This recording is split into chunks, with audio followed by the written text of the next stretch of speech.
Fucking lot of trail in here, man. He's been busy. I told you, man. I told you what he's got in here. Probably 25 to 30K.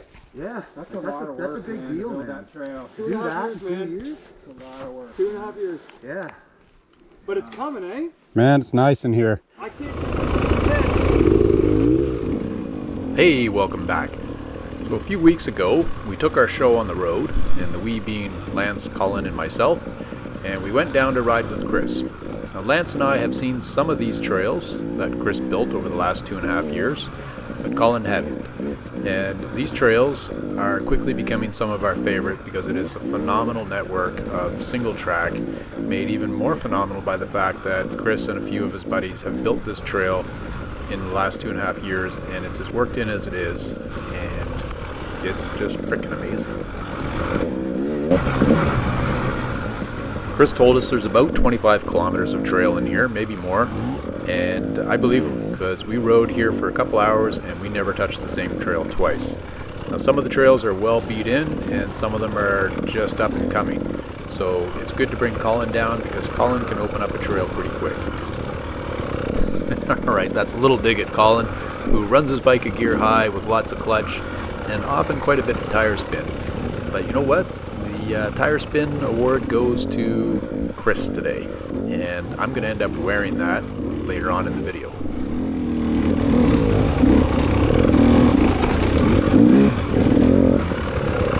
Brand new.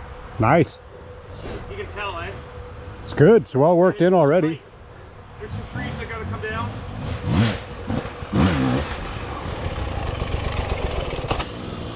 Little tip over, buddy. Yeah. Too fast going through there, hitting the front roof. Put a foot out and got nothing but air. Oh yeah. Does this just turn here? This is as far as I got because of the tree. So something that we all agreed that we liked on these trails is that they're open enough that you can get going with a good pace, and not so open that it's just all like double track where you're just flying along in fourth gear. So this kind of stuff here is what we like. It's just rough enough where it's got a little bit of technical to it, but it's open enough that you can easily see the trail and you can kind of predict where it's going, which allows you to get a good pace going and a good sweat.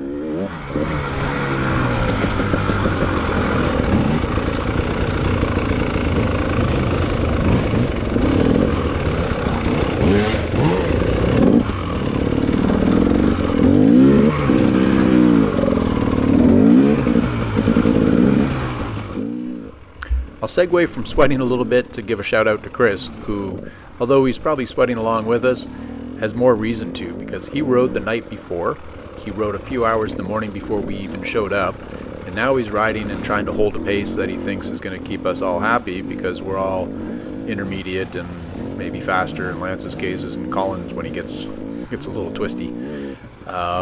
And he does. He holds a great pace that's a lot of fun for us, and he manages to keep going.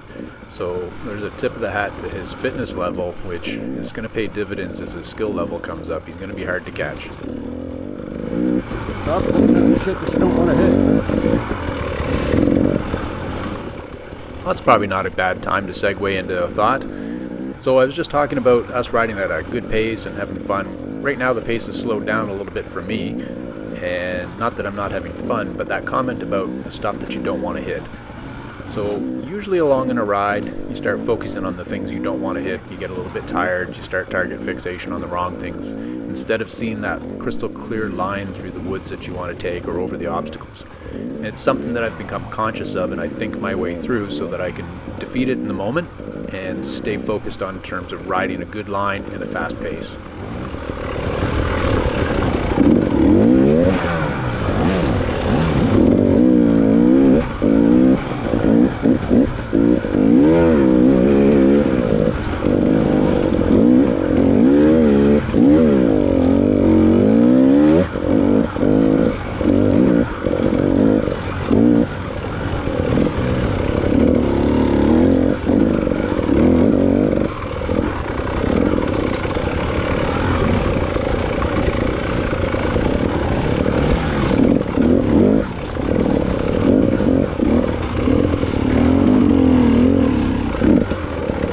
Here's something else we like about this area.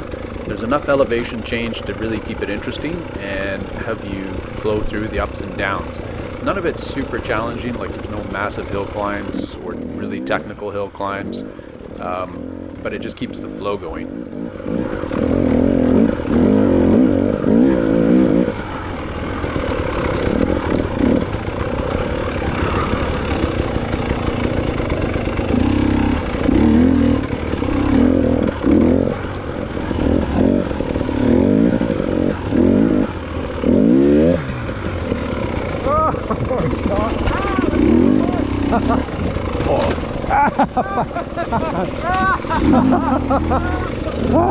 Karma! Yeah, I thought I was sneaking a pass on Colin there, but I ran over his foot and then immediately pinned mine to a tree. It's just a clown show in here.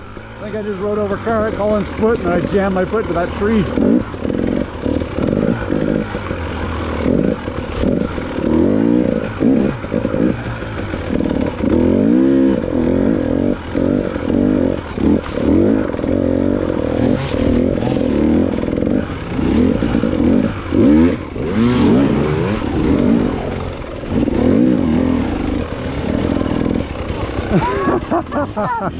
Did I run over your foot? You ran over my foot. And then I jacked mine up in the fucking tree.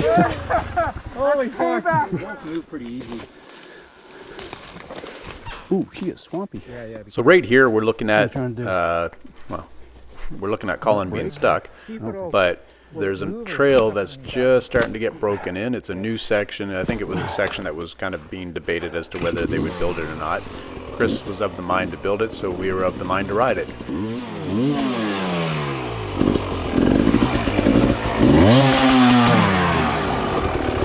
Okay, thanks.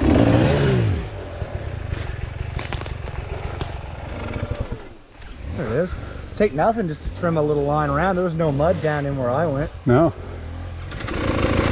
So Chris had expressed a bit of concern about taking us on some of the trails that weren't quite ready or getting us into the mud, and I was just putting his concerns to rest to say that we've done some dumb stuff and put ourselves into some pretty muddy situations.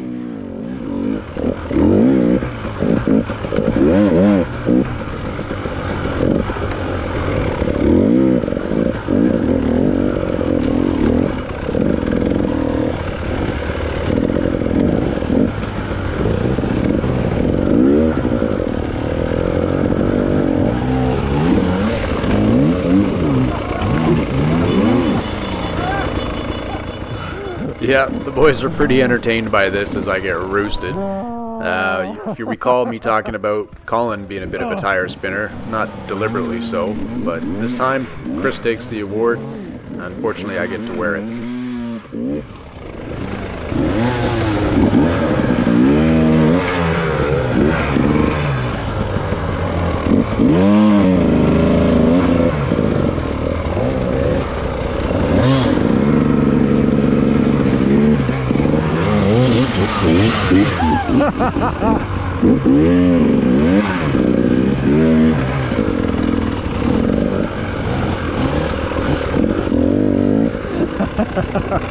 You got me good. Who did? You did. No. Yeah, yeah. there? No, that first hole. Oh. I was like, oh, here it comes.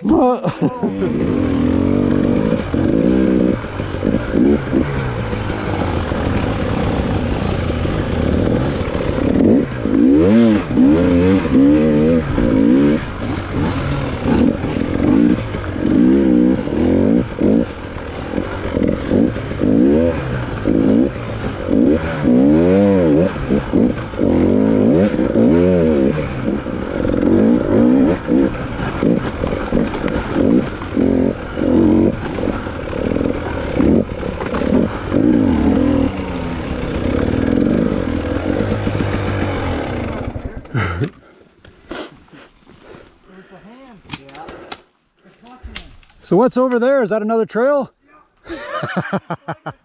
Alright, taking a little poke at Chris there for getting bounced over some roots and off into the woods. But you know what? That's payback because I make the video, so I get to show the mistakes and edit out my own.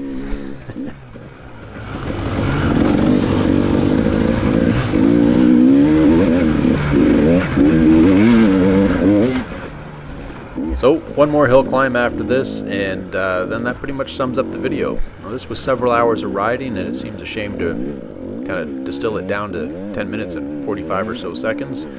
But it's just a little taste of what's on tap in another area of our province here in New Brunswick. Hope you enjoyed it. I'm so tired. That's a good hill.